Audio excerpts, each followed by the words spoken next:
In this video, we're going to discuss on how to create a basic text field using your Windows-based Patmark software for your battery-powered Patmark pin marking unit. To create a basic text field, we're going to select Field 1.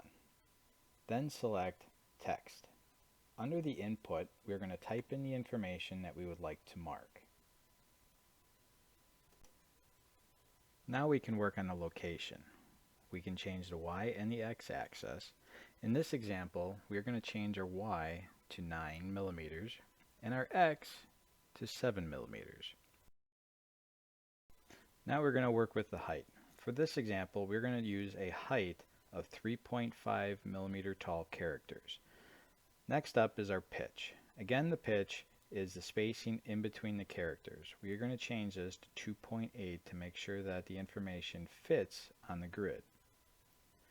The width we're going to leave at 60%. This can be changed by you at any time. Then you have the ability to change the angle, the force, and the quality of the mark. Again, the quality is the resolution of the dots. For this example, force is going to be set to 6 and the quality is going to be set to 8.